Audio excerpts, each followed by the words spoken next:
আসসালামু আলাইকুম। Welcome back to my channel. কেমন আছেন সবাই? আশা করছি সবাই খুব ভালো আছেন। আমি আলহামদুলিল্লাহ ভালো আছি। চলে এসেছি আরেকটি নতুন ব্লগ নিয়ে। তো আজকে ব্লগটা শুরু করছি খুব সুন্দর সুন্দর মেহেদি ডিজাইন দিয়ে।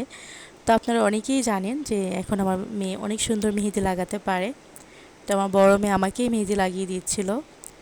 যেহেতু আমি ঈদের আগে মেহেদি লাগাইনি, আমি ঈদের দিন রাতে মেহেদি লাগিয়েছিলাম। তো এটা হচ্ছে ঈদের দিন রাতের মেহেদি লাগানো ডিজাইনগুলো। তো যেগুলো আর কি শেয়ার করতে পারিনি, তো সেগুলো আজকে শেয়ার করছি। তো আজকের ব্লগে কিন্তু অনেক কিছুই আছে। তো সব কিছু জানতে হলে পুরো ব্লগটা জুড়ে আমার সাথে থাকতে হবে। তো আমি এখানে মেহেদি লাগিয়ে নিয়েছি। তো অনেক লজ্জা লাগছিল। হাজব্যান্ডের নামের প্রথম অক্ষরটা দিয়েছে মেয়ে হাতের মধ্যে। তো আমার হাজব্যান্ডের নামের অক্ষর আমার নামের অক্ষর একসাথেই দিয়েছে।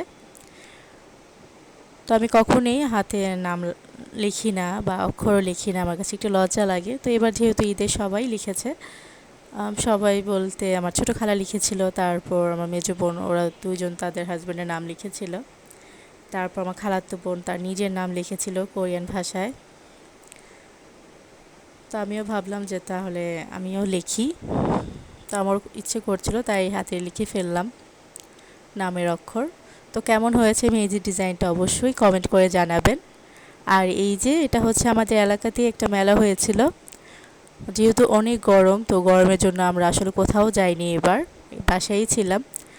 তো যখন এক সপ্তাহ হয়ে গেল, তখন মনে হচ্ছিল মেলার কথা এক সপ্তাহ পরই আর কি শুনেছি।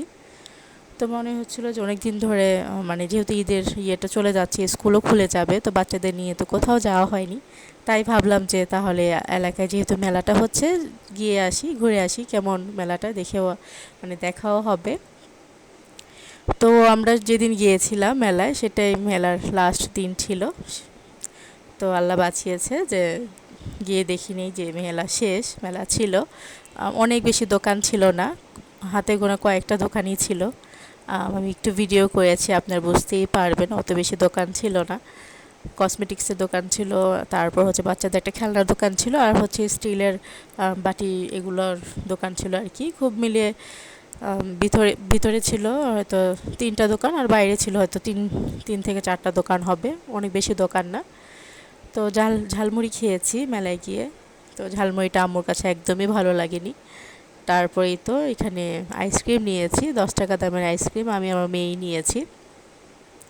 তো সেখান থেকে আবার আমরা চলে আসলাম খাওয়া দাওয়া করতে। তো সেদিন প্ল্যান করে বের হয়েছিলাম, মানে যখন বের হই তখন প্ল্যান করেই বের হয়েছিলাম যে রাতের খাবারটা সেখান থেকে সেরে আসবো, বাসায় আর কোনো ঝামেলা করব না।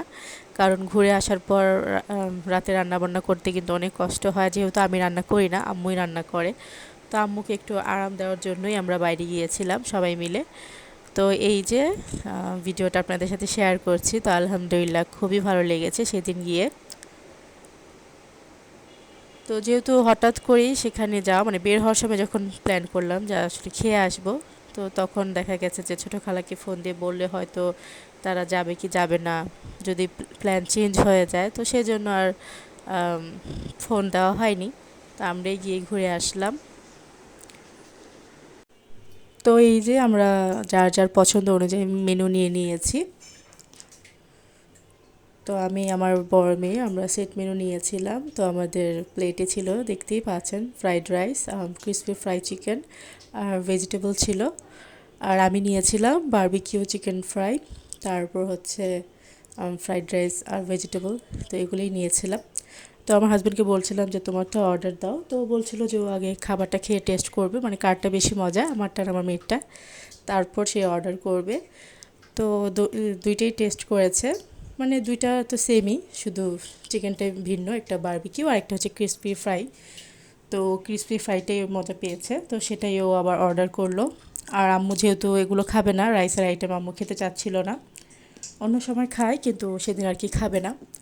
তো আম্মু নিয়েছিল বারবিকিউ, তারপর হচ্ছে নান রুটির একটা সেট ছিল, তো সেটা নিয়েছিল। তারপর আমরা চাউমিন খেয়েছিলাম, তারপর আমার ছোটো মেয়েও ফ্রাই খেয়েছিল, শুধু চিকেন ফ্রাইটাই খেয়েছিল, আর কোল্ড ড্রিঙ্কস খেয়েছিলাম। তো স্যুপ খাওয়ার প্ল্যান ছিল, তো সেদিন অনেক গরম লাগছিল আম্মুর, তো আম্মু একদমই খেতে চাচ্ছিল না। আর যেহেতু আম্মু স্যুপ খাবে না, তো সেজন্য আমরাও আর স্যুপটা নেইনি। আমরা দেখতেই পেয়েছেন যা যা খেয়েছি সবগুলোই শেয়ার করার চেষ্টা করেছি আর কি। তো খাওয়া দাওয়া শেষ করে বাসায় চলে এসেছি। আর এই যে এটা হচ্ছে তার পরের দিন। তো তার পরের দিন আমি বাসায় চটপটি রান্না করব। তো ভাবলাম যে ছোটো খালাকেও ফোন দিই, একসাথে চটপটি খাবো নি। চটপটি সবাই মিলে খেতে ভালোই আনন্দ লাগে। তো আমার মেজো বোন বিকেলে এসেছিলো, তো ওকে দেখেই আর কি আমরা চটপটি বানানোর উদ্যোগটা নেই। তারপর খালাকে ফোন দিলাম, তো এই তো খালাতো ভাইও চলে এসেছে আলহামদুলিল্লাহ। সেদিন গল্পগুজব করে অনেক ভালো লেগেছে, ভিডিওতে দেখতেই পাচ্ছেন মাশাল্লাহ। আমার হাজব্যান্ডও খুব এনজয় করেছে, যেহেতু ও একটা পার্টনার পেয়েছে আমার খালাতো ভাই। কারণ ছেলেরা তো আর মেয়েদের মধ্যে মজা পাবে না, যেহেতু খালাতো ভাই ছিল, তো সেক্ষেত্রে আমার হাজব্যান্ডও খুব এনজয় করেছে। আমরা সবাই সেদিন একসাথেই গল্পগুজব করেছি, আড্ডা দিয়েছি আলহামদুলিল্লাহ। খুবই সুন্দর একটা দিন কেটেছে আমাদের। তো এই তো চটপটি খেয়েছি, তারপর চা পুরি এগুলোই খেয়েছিলাম।